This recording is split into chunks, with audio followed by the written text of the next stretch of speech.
جب نبی کریم صلی اللہ علیہ وآلہ وسلم مدینہ تشریف لائے تو اس وقت مدینہ میں 2 دن سال میں آتے تھے جو لوگ منایا کرتے تھے۔ ایک کا نام نوروز تھا اور دوسرے کا نام مہرجان تھا۔ سال کے بعد لوگ اس کو خوشی کے طور پر مناتے تھے یا میلے کے طور پر جمع ہوتے، جیسے ہمارے ہاں جب گندم کے دن آتے ہیں یا سال کے بعد کوئی دن مختص کر کے موسموں کے حوالے سے، فصلوں کے حوالے سے یا کسی بھی تاریخی پہلو کے حوالے سے۔ تو جب رسول اللہ صلی اللہ علیہ وسلم مدینہ تشریف لے کر گئے تو وہاں پر یہ 2 دن مشہور تھے۔ اب اللہ کے رسول فرماتے ہیں کہ ہمیں اللہ تبارک و تعالیٰ نے 2 دن عطا کیے ہیں جو ان سے بہتر ہیں۔ ایک دن عید الفطر کا دن ہے اور دوسرا عید الاضحیٰ کا دن ہے۔ اب اگر ان 2 دنوں کے تہواروں کو دیکھا جائے تو وہ سال بعد تاریخ کے حساب سے، موسم کے حساب سے ہے، چونکہ نبی کریم صلی اللہ علیہ وآلہ وسلم نے فرمایا کہ ہمیں جو 2 دن عطا کیے گئے ہیں یہ بہتر ہیں ان 2 دنوں سے۔ تو اگر دیکھا جائے، غور کیا جائے تو یہ بات بالکل برحق ہے کہ جب عید الفطر کا موسم ہوتا ہے، وقت آتا ہے، تو ہم دیکھتے ہیں کہ رمضان وقت بدلنے کے ساتھ ساتھ آتا ہے۔ ایسے نہیں ہوتا کہ صرف گرمیوں میں آتا ہے، کبھی اللہ کی طرف سے آزمائش ہوتی ہے اور کبھی ہم کہتے ہیں کہ روزے ٹھنڈے ہیں، پھر اس کے بعد ان عبادات کے شکرانے کے طور پر جو اللہ نے رمضان المبارک میں ہمیں یہ نعمت عطا کی ہوتی ہے، اس کے شکرانے کے طور پر پھر ہم عید الفطر مناتے ہیں، اور پھر اسی طرح دوسری عید، عید الاضحیٰ اگر دیکھا جائے تو یہ بھی ایک تاریخ، ایک موسم میں نہیں آتی، یہ بھی وقت کے ساتھ ساتھ بدل بدل کے آتی ہے، کبھی سردی میں آتی ہے، کبھی گرمی میں آتی ہے۔ تو بہرحال اللہ کے نبی صلی اللہ علیہ وآلہ وسلم نے فرمایا کہ اس 9 روزہ دن سے اور مہرجان، یہ جو آپ دن مناتے ہو، اس سے بہتر 2 دن اللہ تبارک و تعالیٰ نے ہم کو عطا کیے۔ تو یہ پس منظر ہے، یہ جو دن گزر رہے ہیں اور آنے والی عید ہے۔ تو اللہ کے نبی صلی اللہ علیہ وآلہ وسلم مدینہ میں 10 سال رہے، اور ان 10 سالوں میں کوئی ایسا سال نہیں تھا جس میں آپ نے قربانی نہ کی ہو۔ 10 سالوں میں ہر سال اللہ کے نبی قربانی کیا کرتے تھے۔ یہ اتنی بڑی عبادت ہے۔ اور پھر نبی کریم صلی اللہ علیہ وآلہ وسلم اِنَّا أَعْطَيْنَاكَ الْكَوْثَرَ فَصَلِّ لِرَبِّكَ وَانْحَرْ إِنَّ شَانِئَكَ هُوَ الْأَبْتَرُ۔ یہ قربانی کیوں کیا کرتے تھے؟ سب سے پہلے اللہ تبارک و تعالیٰ فرماتے ہیں وَلِكُلِّ أُمَّةٍ جَعَلْنَا مَنْسَكًا لِيَذْكُرُوا اسْمَ اللَّهِ عَلَىٰ مَا رَزَقَهُم مِّن بَهِيمَةِ الْأَنْعَامِ، کہ اللہ نے ہر امت کے لیے قربانی رکھی ہے۔ اس امت کے لیے بھی اللہ نے قربانی کا حکم دیا ہے، اور یہ قربانی صرف گوشت کھانے یا کھلانے کا نام نہیں ہے، یہ باقاعدہ ایک عبادت ہے، ہمارے رب کا حکم ہے، اللہ نے اپنے نبی کو حکم دیا، اور اس سے پہلے ابراہیم علیہ السلام نے اللہ کے حکم سے اپنی اولاد کو، اپنے بیٹے کو پیش کیا تھا۔ پھر اس کے بعد خود نبی کریم صلی اللہ علیہ وآلہ وسلم، اور اس کے بعد یہ طریقہ، یہ سنت رائج ہے۔ لوگ کہتے ہیں کہ بہتر ہے کہ بندہ انہی پیسوں سے کسی غریب کی مدد کر دے، انہی پیسوں کے ساتھ کسی بے کس یا مجبور کی مدد کر دے۔ ایسے نہیں ہوتا، مجبور کی مدد کرنا الگ ہے، اس عبادت کو بجا لانا الگ ہے. جیسے ابو ہریرہ رضی اللہ عنہ فرماتے ہیں کہ اگر بندہ ایک فرضی روزہ چھوڑ دے یا ایک فرضی روزہ رکھ کے توڑ دے، پھر وہ پوری زندگی اگر روزہ رکھتا رہے وہ ایک روزے کا کفارہ نہیں بن سکتے. ایسے ہی ایک بندہ صاحب استطاعت ہے، اس کو رب کا حکم ہے کہ وہ اللہ کے لیے قربانی کرے، یہ عبادت ہے، وہ خون بہائے اللہ کے لیے، لیکن بندہ چونکہ چنانچے میں پڑا رہے، ملحدوں کی باتوں پر جو ہے وہ ان سے ملامت گروں کی ملامت میں آتا رہے اور قربانی نہ کرے یا ڈھیلا پڑ جائے، سستی کرے، یہ اس کے لیے ٹھیک نہیں ہے. اللہ کے نبی صلی اللہ علیہ وآلہ وسلم نے فرمایا وہ ہماری عیدگاہ میں نہ آئے. اللہ نے اس کو مال دیا ہے، اب مال کا شکر یہ بنتا ہے، اللہ نے اس کو جانور دیے ہیں، اس کو استطاعت دی ہے، اس کا شکر یہ بنتا ہے کہ اب اللہ کے لیے خون بہائے. یہ محبوب ترین دن ہے اور ان دنوں میں سب سے بڑی نیکی یہ ہے اللہ بندے کو استطاعت دے حج کرے، اللہ بندے کو استطاعت دے وہ اللہ کے لیے قربانی کرے. اللہ بندے کو اگر حج کی یا قربانی کی استطاعت نہیں دیتا تو پھر وہ ان ایام میں حرام چیزوں سے بچے، حرام کاموں سے بچے. یہ اللہ کی منشا ہے، اللہ کی مرضی ہے، اللہ کی خوشنودی کے لیے ہے. تو ہر عبادت کا اپنا ایک مرکز ہے، اہمیت ہے.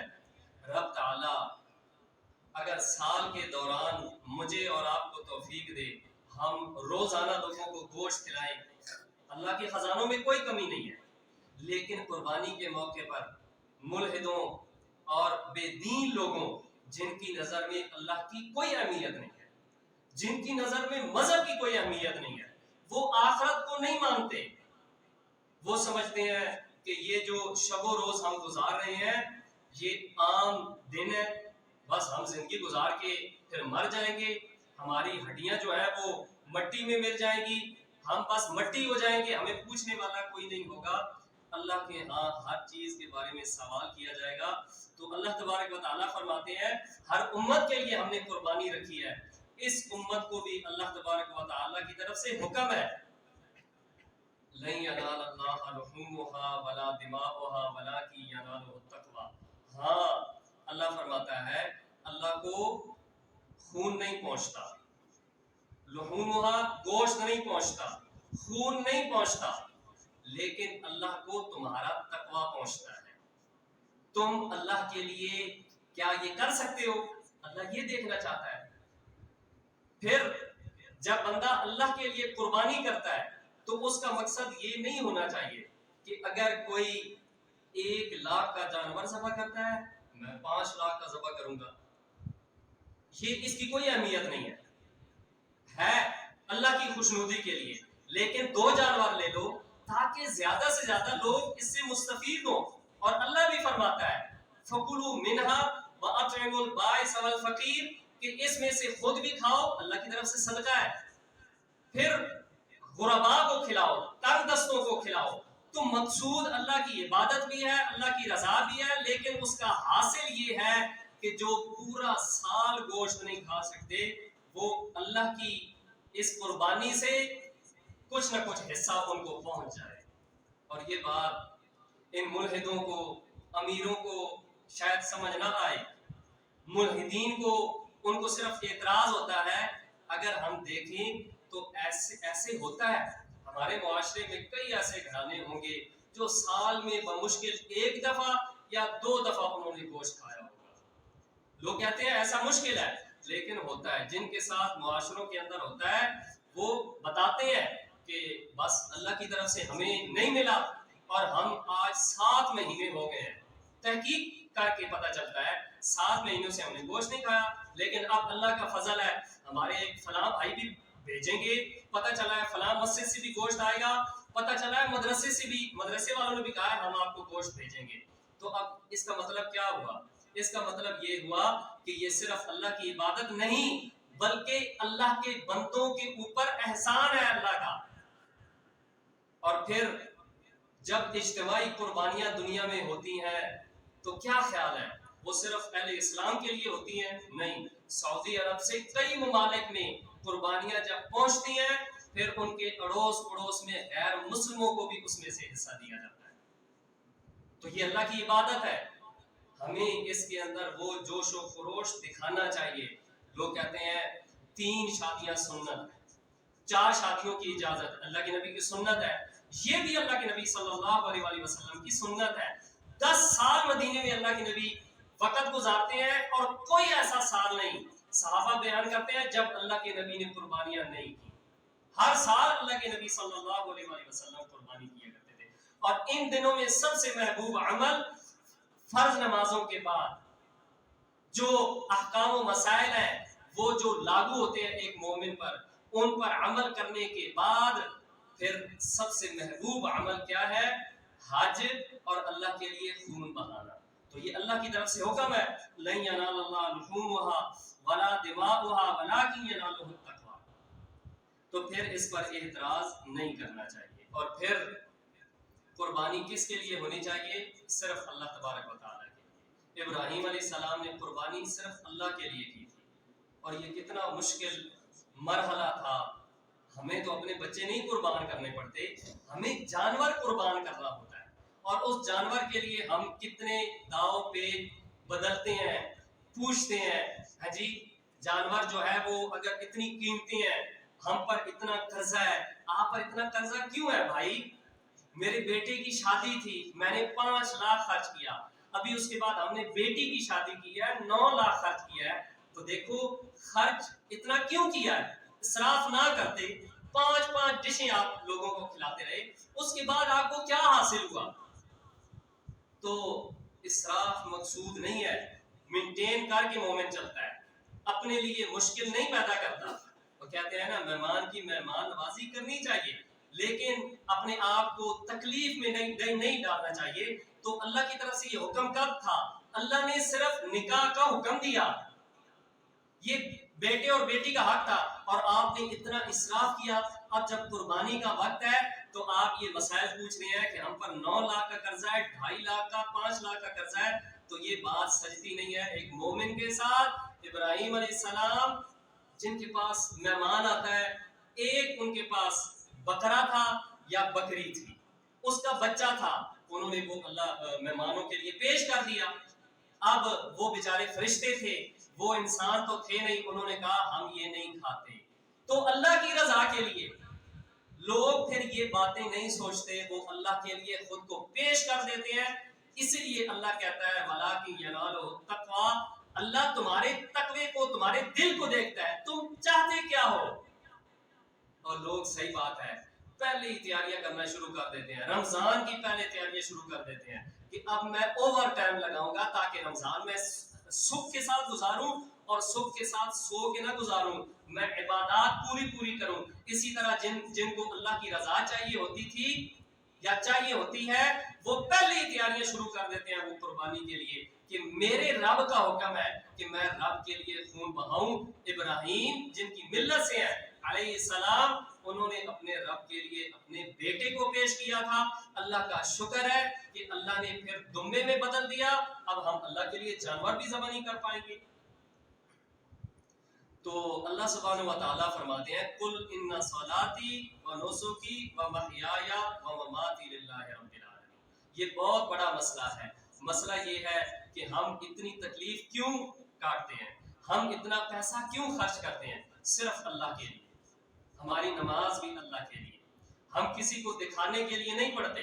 ہم رکوع اور سجود صرف اللہ کے لیے بہتر کرنے والے، لمبا کرنے والے، اپنی رکعات کو لمبا کرنے والے، لوگوں کو دکھانے کے لیے نہیں.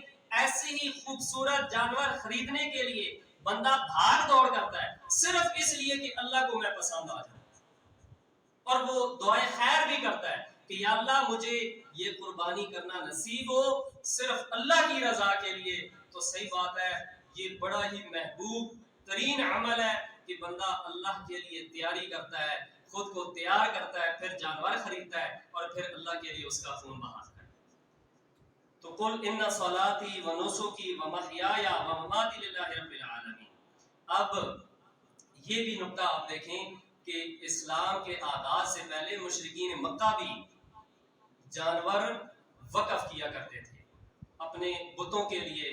یہ فلاں بت کے لیے ہے، یہ فلاں بت کے لیے ہے. اور ہمارے پڑوس میں ہندو جو قدیم مشرک ہیں جن کو کہا جاتا ہے، وہ کتنے لاکھوں جانور ایک دیوار کے اندر، کوئی ان کی دیوی ہے، دیوتا ہے، اس کے لیے وہ بس ایک ہی وار کر کے ان کو ذبح کی کاٹے جا رہے ہیں، بالکل بے ترتیب کاٹے جا رہے ہیں، اور وہ وہیں پر گل سڑ رہے ہیں. کس لیے؟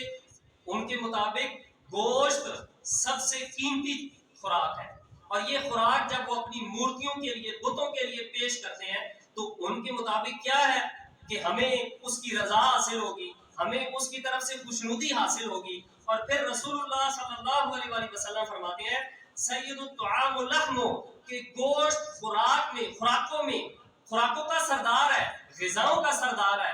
تو پھر ایک مومن جب گوشت اللہ کی رضا کے لیے پیش کرتا ہے تو اللہ تبارک و تعالیٰ خوش نہیں ہوں گے.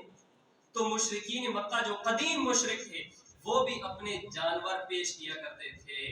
اور اللہ کی غیرت دیکھیں، ہمیں یہی حکم ہے. صحابی بیان کرتے ہیں کہ ہمیں نبی کریم صلی اللہ علیہ وآلہ وسلم، امرنا رسول اللہ صلی اللہ علیہ وآلہ وسلم، کہ ہمیں اللہ نے، نبی نے حکم دیا کہ ہم صحیح طور پر کانوں کو اور آنکھوں کو دیکھیں کہ جانور کے اندر کوئی خرابی تو نہیں ہے، یا اس کے کان میں کوئی چیرا تو نہیں لگا ہوا، یا سوراخ تو نہیں ہے. وجہ کیا ہے کہ جو جانور اللہ کے لیے پیش کرنا ہے وہ بے عیب ہو، اور اس سے پہلے وہ کسی کے لیے منتخب شدہ نہ ہو.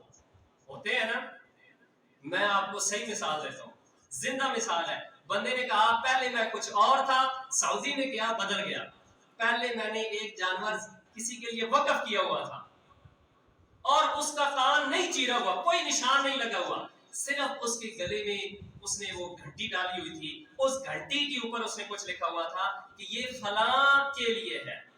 اب کیا کرے بندہ؟ تو بعد میں اللہ نے اس کو سمجھ دے دی. جب سعودی سے واپس آیا اس نے کہا اس کی قربانی ہو سکتی ہے. اب اہل علم اس پر، وہ اس کو کسی نے کہا کہ آپ اس کو اللہ کی راہ میں صدقہ کر دو، قربانی کے لیے نہ رکھو. تو یہ ہوتا ہے. تو اللہ کی غیرت گوارا نہیں کرتی کہ جانور کے اندر کوئی عیب ہو، اسی لیے فرمایا، حکم دیا ہمیں نبی کریم صلی اللہ علیہ وآلہ وسلم نے کہ صحیح دیکھ کر اس کو دیکھو کہ کہیں وہ کانا تو نہیں ہے، کہیں وہ لنگڑا تو نہیں ہے، بیمار تو نہیں ہے. ہوتا ہے نا جانور کو خارش لگی ہوئی ہے، کوئی بات نہیں جی، خارش، بخار ہے، ہانپ رہا ہے، اور اس کو خیر ہے جی اس کے اندر اور کوئی عیب نہیں ہے، ایسے نہیں ہوتا. تو اللہ بے عیب جانور پسند کرتے ہیں، اور پھر ایسا جانور جو کسی اور کے لیے نہ ہو، صرف اللہ تبارک و تعالیٰ کی ذات کے لیے ہو. تو بہرحال پھر اللہ نے اپنے نبی کو حکم دیا کہ انا اعطیناک الکوثر. اگر کوثر کے بارے میں ہم دیکھیں تو تفسیر میں آتا ہے کہ اللہ تبارک و تعالیٰ نے جو کوثر ہے، رسول اللہ صلی اللہ علیہ وسلم، خیر کثیر جس کو کہا جاتا ہے، اس کے بارے میں آتا ہے کہ آپ نے فرمایا کوثر وہ نہر ہے جس کی مٹی مشک کی طرح خوشبودار ہے، جس کے اندر کنکریاں جو ہیں وہ موتی ہیں، اور جس کا پانی شہد سے زیادہ میٹھا ہے، دودھ سے زیادہ سفید ہے، اور سائڈوں پر بھی گنبد نما موتی جڑے ہوئے ہیں. اللہ کے نبی فرماتے ہیں وہ مجھے اللہ نے عطا کی. اور پھر دوسرا حوض کوثر، سعید بن جبیر رضی اللہ عنہ بیان کرتے ہیں، صحابی ہیں، کہتے ہیں کہ میں نے عبداللہ بن عباس جو ترجمان قرآن ہے ان سے میں نے پوچھا کہ یہ نہر کے بارے میں آپ کیا کہتے ہیں؟ تو انہوں نے کہا حوض کوثر یا جو نہر ہے یہ اسی میں سے نکلتی ہے، ایک ہی چیز ہے. تو یہ اللہ کے نبی کو اللہ کی طرف سے عطا ہے اور خیر کثیر ہے. تو اسی صورت کے اندر اللہ تبارک و تعالیٰ اپنے نبی کو حکم دے رہے ہیں فَصَلِّ لِرَبِّكَ وَانْحَرْ، کہ تو اللہ کے لیے نماز پڑھ اور اللہ کے لیے نہ، اللہ کے لیے قربانی کر. اب ایک بندہ اگر یہ کہتا ہے کہ اٹھ نماز پڑھ، تو اس کا مطلب کیا ہے کہ تو اللہ کے لیے نماز پڑھ. اب ایک بندہ قربانی کرتا ہے اور اس کو کوئی کہتا ہے کہ تو اللہ کے لیے قربانی کر. یہ بہت بڑا جملہ ہے کہ تو اللہ کے لیے کھڑا ہو جا، تیرے رب کا حکم ہے. صرف گوشت کھانا مقصود نہیں، صرف کھلانا مقصود نہیں، اللہ کو خوش کرنا ہے. تو ان ایام میں سوائے قربانی کے اور کوئی راستہ نہیں ہے. بندہ صدقے پہ صدقہ کرتا جائے، بندہ عام گوشت کھلانے پہ لوگوں کو لگا دے، نہیں. قربانی کرنے کے بعد جو اللہ تبارک و تعالیٰ کو پسند آتا ہے وہ شخص، اس سے زیادہ اور کوئی محبوب عمل نہیں ہے۔ تو یہ خود نبی کریم صلی اللہ علیہ وآلہ وسلم کو اللہ نے حکم دیا، اور 10 سال مدینے میں رہتے ہوئے اللہ کے نبی نے ہر سال قربانی کی۔ اور پھر آخر میں اللہ تبارک و تعالیٰ نے ان شانئک هو الابتر، اسی صورت میں جو یہ ذکر کیا کہ تیرے دشمن ہی بے اولادیں ہیں۔ لوگوں نے تانا دیا نا کہ رسول اللہ صلی اللہ علیہ وسلم کی اولاد جب فوت ہو گئی تو اللہ تبارک و تعالیٰ نے اس کے جواب میں، اور پھر ہم دیکھتے ہیں کہ حضرت فاطمہ رضی اللہ عنہ سے کتنی رسول اللہ صلی اللہ علیہ وسلم کی اولاد ہے، دنیا بھری پڑی ہے، وہ نسل آج بھی چل رہی ہے۔ اور پھر جیسے قرآن مجید کے اندر ابراہیم علیہ السلام کا تذکرہ ملتا ہے کہ اللہ تبارک و تعالیٰ نے انہی میں سے حضرت عیسیٰ کو پیدا کیا۔ اب حضرت عیسیٰ علیہ السلام ان کا تو کوئی باپ نہیں ہے، لیکن پتہ یہ چلا کہ مریم علیہ السلام ابراہیم علیہ السلام کی نسل میں سے ہے، اور جو بیٹیوں سے نسل چلتی ہے وہ بھی منسوب ہوتی ہے اپنے والد کی طرف۔ دوبارہ اللہ تبارک و تعالیٰ نے اس صورت کے اندر 3 مسئلے بھی سمجھائے، اور ساتھ میں یہ بھی سمجھا دیا کہ یہ اللہ کی طرف سے حکم ہے، قربانی یہ معمولی مسئلہ نہیں ہے، تو ہمیں کوشش کرنی چاہیے۔ اسی طرح پھر اللہ تبارک و تعالیٰ نے یہ آسان کر دیا۔ لوگ پوچھتے ہیں بھینس اور کٹے کی قربانی، تو اس کے متعلق اگر ہم صحیح دیکھیں تو رسول اللہ صلی اللہ علیہ وسلم کے زمانے میں اس وقت جو جانور تھے، چوپائے تھے، وہ معروف یہ تھے: بکری، بکرا، چھترا، چھتری وغیرہ، گائے، بیل، اونٹ، اونٹنی وغیرہ، بھیڑ وغیرہ۔ لیکن جب مسلمان ایران کی طرف آئے، جنگوں کا دور تھا، تو یہاں پر انہوں نے، صحابہ کرام نے دیکھا کہ ایک جانور ہے جو گائے کی طرح ہے، تو ایرانی جو تھے اس کو کہتے تھے، ایرانی اس کو اپنی زبان میں گائے میش کہتے تھے، گائے میش، یعنی ایسی گائے سے جو ملتی جلتی ہے لیکن گائے کی طرح وہ تیز نہیں چلتی، بھیڑ کی طرح چلتی ہے۔ تو صحابہ کرام جب وہاں پہنچے، عرب تھے، عربی میں گاف نہیں ہوتا، یہ لغت کی کتاب سے ہے کہ گاف نہیں ہوتا، تو انہوں نے اس کا نام رکھ دیا جاموس۔ اور پھر اہل لغت کی جتنی بھی کتابیں ہیں، عربی زبان کی جتنی بھی بڑی بڑی کتابیں ہیں جن پر قوم دنیا کو اعتماد ہے، اس کے اندر یہ بات موجود ہے کہ یہ رسول اللہ صلی اللہ علیہ وسلم کے زمانے میں نہیں تھی، لیکن سائڈوں پہ تھی، اور لوگ اس کو گائے کا حصہ ہی سمجھتے ہیں۔ اور آج بھی جدید مفسرین یہی کہتے ہیں کہ یہ گائے کی ایک قسم ہے۔ اور پھر مزے کی بات یہ ہے، اس کا گوشت بھی گائے سے بہتر ہوتا ہے، اس کا دودھ بھی گائے کے دودھ سے بہتر ہوتا ہے، لیکن اگر کوئی نہیں کرنا چاہتا تو اس پر کوئی اعتراض نہیں۔ لیکن یہ مسئلہ ٹھیک نہیں ہے کہ ہم اس بحث میں پڑھیں کہ اس کی قربانی نہیں ہوتی، خیبر پختونخوا والے کھائے جا رہے ہیں، ایسی بات نہیں ہے۔ یہ گائے سے ملتی جلتی ہے، اور اس پر کوئی قدیم یا جدید علماء کا کوئی اختلاف نہیں۔ امام ابن کثیر رحمہ اللہ سے پوچھا گیا تو انہوں نے بھی اس مسئلے کو واضح کیا کہ اس کے اندر بھی 7 بندے شریک ہو سکتے ہیں۔ اب اتنے بڑے اہل سنت کے امام ہیں، تفسیر ابن کثیر لکھنے والے، ہم ان کو کتنا بڑا ان کی عزت ہے، اہل علم میں ان کا ایک درجہ ہے، ان سے پوچھا گیا تو انہوں نے کہا اس کے اندر بھی گائے کی طرح 7 بندے شریک ہو سکتے ہیں۔ تو یہ مسئلہ بھی ہمیں یاد رکھنا چاہیے۔ اور پھر جو آخری ایک بات ہے، 2 مسئلے، لا تذبحوا الا مسنہ، کہ ہمیں دوندا ہی ذبح کرنا چاہیے۔ اس میں یہ ہے، لوگ کہتے ہیں کہ نہ، اگر دوندا نہ ملے تو پھر ہمیں دیکھنے میں جو موٹا تازہ ہو جانور وہ ذبح کر دیں۔ جانور بڑا لفظ ہے، اللہ کے نبی صلی اللہ علیہ وآلہ وسلم نے صرف ایک صحابی کو اجازت دی تھی جو کہتے ہیں ہمیں جانور دیے گئے، ہم نے سب جانور تقسیم کر دیے، پیچھے کچھ نہیں بچا، بس ایک بکری کا بچہ تھا، وہ کم عمر تھا، تو مجھے اجازت ملی۔ کہا تمہارے علاوہ کسی کو اجازت نہیں ہے۔ لیکن چھترے کے بارے میں یہ ہے، اہل علم کہتے ہیں، مفسرین کہتے ہیں کہ پھر اگر تمہیں جانور نہیں ملتا، یا تمہارے پاس جانور ہے اور تم دیکھتے ہو اس کے بدلے میں اور جانور نہیں خرید سکتا، میرے پاس پیسے نہیں ہے، تو پھر چھترا ہے، بکرا ہے، اور دیکھنے میں موٹا تازہ ہے، بے عیب ہے، تو پھر ذبح کر سکتے ہو۔ لیکن باقی جانوروں کے بارے میں یہ نہیں ہے۔ اور پھر یہ دھوکہ بھی میرے بھائیوں نہیں دینا چاہیے، بلا تفریق یہ بات ہوتی ہے۔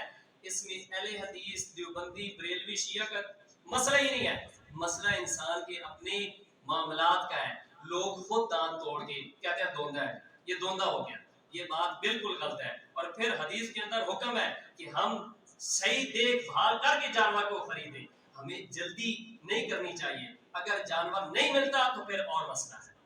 اور پھر تکبیرات کے بارے میں پچھلے جمعے بھی بات ہو چکی ہے، لیکن پھر سے نئی احادیث کے ساتھ بات کرتے ہیں کہ صحابہ بیان کرتے ہیں کہ جب منا کے اندر حضرت عمر رضی اللہ، حاجی جب آتے ہیں نا، حضرت عمر رضی اللہ عنہ کا وہاں پر خیمہ تھا، تو حاجی بیان کرتے ہیں، صحابہ بیان کرتے ہیں کہ منا کے اندر خیمہ ہوتا تھا عمر فاروق رضی اللہ عنہ کا، اور وہ اتنی قوت کے ساتھ تکبیرات بلند کرتے کہ ہم جو مسجد خیف ہے وہاں پر ہوتے، ہمیں وہاں آواز آتی، جواب میں ہم بھی آگے سے تکبیرات کہنا شروع کر دیتے.